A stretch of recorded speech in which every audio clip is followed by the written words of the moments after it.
Hello mga sis, hello mga kasari, magandang hapon po at magandang araw po sa ating lahat. Ayan, so for today's video, meron po akong gustong i-share sa inyo. Kung kayo ba ay kulang ng kapital o puhunan sa inyong tindahan, ano ho ba ang magandang gawin mga kasari?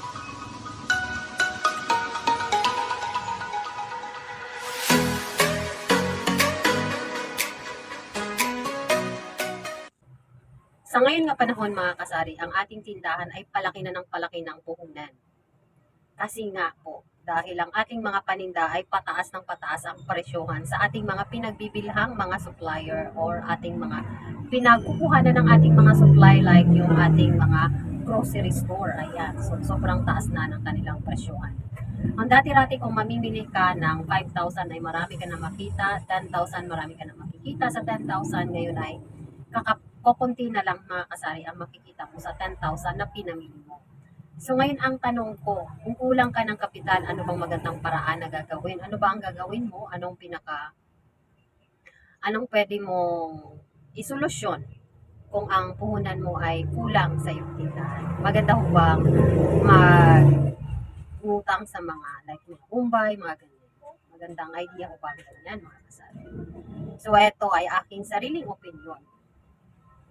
Ang pagpapangutang mga kasari sa ating tindahan para magdagdag ka ng puhunan sa ngayon na panahon ay parang hindi magandang idea. Bakit? Kasi nga, kung ang iyong tindahan ay hindi masyadong kalakasan, konti lang ang bentahan, tapos kukuha ka sa like yung mga 5-6, yung mga 20% na tinutubo nila sa hinihiram natin, so mas parang mahihirapan ang ating tindahang umahon. Kasi like yung kukuha ka ng, let's say, kukuha ka ng 25,000, tapos ang daily mo sa babayaran mo ay 300 pesos. Tapos ang bentahan mo ay hindi naman aabot ng, let's say, 5 to 10,000 a day. So mahirapan tayo mangutang sa mga Mumbai, which is sobrang taas ang kanilang patubo, mga kasari. So para sa akin, ang pinakamaganda sigurong solusyon dyan mga kasari, hindi na lang tayo hihiram sa Mumbai. Let's say, kung meron tayong mahihiram ang kapitbahay, mahihiram ang kamag-anak, kapatid, na pwedeng para pandagdag sa ating paninda sa ating tindahan ay mas maganda kaysa sa Mumbai. Na manghiram ka sa kapatid mo, let's say, hiram ka ng 10,000, yun ay pwede mo pang pakiusapan na walang tubo lang. Hiramin mo lang ng 2 buwan, 3 buwan, tapos ibabalik mo. Ayan. So, parang naroroon mo na yung 10,000 or 15,000 na hiniram mo sa iyong kamag-anak or sa iyong mga friends, mga kasama. Or kaya naman, ito ang maganda ring solusyon. I-roll mo na lang ang paninda mo kahit konti lang ang iyong binibenta sa iyong tindahan. Keep on rolling mo lang. Kasi kung kukuha tayo sa mga umuutang tayo sa labas, ang bigat ng dating sa negosyo, parang mahirap bayaran ang 300 pesos a day. So, mahirap bayaran mga kasari ang 300 pesos a day kung konti lang ating benta. Tapos, meron pa tayong ibang mga bayarin like yung ating mga kuryente, kung tayo pa ay nangupahan, kung tayo pa ay nagrerenta sa ating tindahan. Tapos, may mga billings pa tayo, tapos sasabay pa yung kumukuha tayo sa labas ng 20%. So, mahirapan ang ating tindahan mga kasari. At isa pa mga kasari, lalo na kung ang tindahan natin ay ginagawa natin, dito natin kinukuha yung ating lahat ng mga pangangailangan.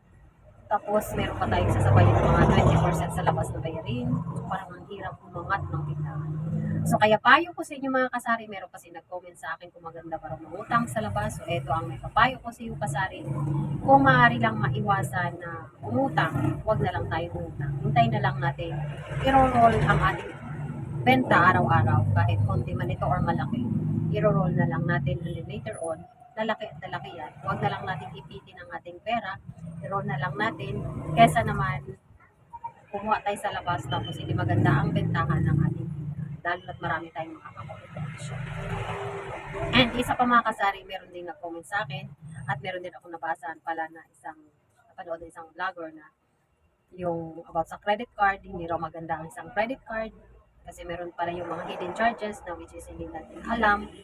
Tapos kahit nahirapan ng ating tindahan magbayad, tapos meron pa tayong annual fee na babayaran doon, so hindi rin maganda pala yung credit card. So bago rin kayo mga kasari magkaroon ng credit card, tanong nyo muna sa bangko kung ano-ano ba yung mga hidden charges na babayaran mo just in case na hindi mo ginamit ang card na yan. Kasi it's either gamitin mo man ang card o hindi mo man gamitin ang card, meron silang mga hidden charges na ipapataw sa iyong kasari. Kaya wag na rin kumuha ng credit card kasi hindi rin pala maganda yan sa isang sari-sari store.